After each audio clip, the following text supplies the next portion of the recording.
اسلام کمانے سے نہیں روکتا ہے۔ کچھ لوگ یہ سب باتیں کون بولتے ہیں؟ جو آلسی رہتے ہیں نا، وہی لوگ بولتے ہیں بھائی نماز پڑھیں گے تو کمائیں گے کب، یا آلسی لوگ ہی بولنے کا، نہیں تو اسلام کا یہ حکم نہیں ہے۔ اللہ نے تو کہا کہ خوب کماؤ، خوب کماؤ، دونوں ہاتھ سے کماؤ، خوب مال و دولت جمع کرو۔ یہ قرآن کی بات میں کہہ رہا ہوں۔ اب آپ کہیں گے مولانا یہ بات آپ کہاں سے بول دی اللہ کے گھر میں؟ اب دیکھیں قرآن مجید کے اندر اللہ نے کہا کہ اقیم الصلاۃ وآتوا الزکوٰۃ، نماز قائم کرو، زکوٰۃ دو۔ انسان زکوٰۃ کب دے گا؟ سوچئے بھائی، اللہ قرآن مجید کے اندر بار بار یہ کہہ رہا ہے کہ نماز قائم کرو، زکوٰۃ دو۔ زکوٰۃ ایک انسان کب دے گا؟ کمائے گا تبھی تو دے گا نا۔ تو اس آیت کے اندر یہی اشارہ ہے، خوب کماؤ، خوب زکوٰۃ نکالو، غریبوں کی مدد کرو، تمہاری کمائی کے اندر برکت ہوگی۔ وہ ساری باتیں آئیں گی آگے چل کر کے۔ اب مسلمان کیا بولتا ہے؟ مسلمان یہ سمجھتا ہے کہ بس بیٹھے رہیں اور اللہ اوپر سے اتار دے۔ نہیں ہوگا، محتاجگی دور نہیں ہوگی۔ اللہ رب العالمین کی عبادت و بندگی کے اندر ہی رزق ہے۔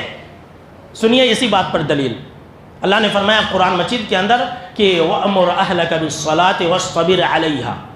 ذرا غور سنیے اس آیت کو کہ تم جو ہے اپنے اہل و عیال کو، اپنی بیوی بچوں کو نمازی بناؤ، نماز کا حکم دو، وَاصْطَبِرْ عَلَيْهَا، اور خود بھی نمازی بنے رہو اور اسی پر قائم و دائم رہو، یعنی کہ نماز پڑھنے پر استقامت اختیار کرو۔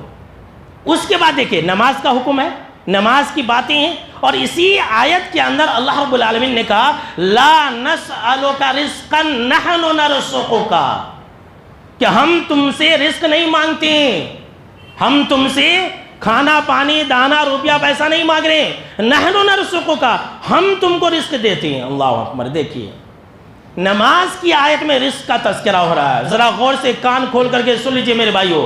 نماز کی آیت میں جہاں نماز کی باتیں، وہاں اللہ نے یہ کہا کہ ہم تجھ سے رزق نہیں مانگتے ہیں۔ اگر کوئی انسان یہ کہہ رہا ہے کہ میں نماز پڑھوں گا تو دکان کیسے چلاؤں گا، اگر میں 5 وقت مسجد میں جاؤں گا تو میری دکانیں کیسے چلیں گی، تو وہ انسان یہ آیت سن لے اور جان لے کہ دکان میں رزق نہیں ہے، نماز کے اندر رزق ہے۔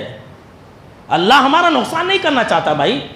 اللہ یہ نہیں چاہتا کہ ہم نماز پڑھنے آئے تو ہمارا دکان نہ چلے، ہماری کاروبار بند ہو جائے، اللہ نہیں چاہتا۔ اگر ایسی بات رہتی تو اللہ 5 وقت کی نمازیں فرض نہیں کرتا۔ جی ہاں، سن لیجئے، اہل علم لکھتے ہیں کہ نماز کی آیت کے دوران رزق کا تذکرہ کرنا یہ اس بات کا ثبوت ہے کہ نماز پڑھنے سے رزق میں برکت ہوتی ہے، نماز پڑھنے سے کمائی میں اضافہ ہوتا ہے۔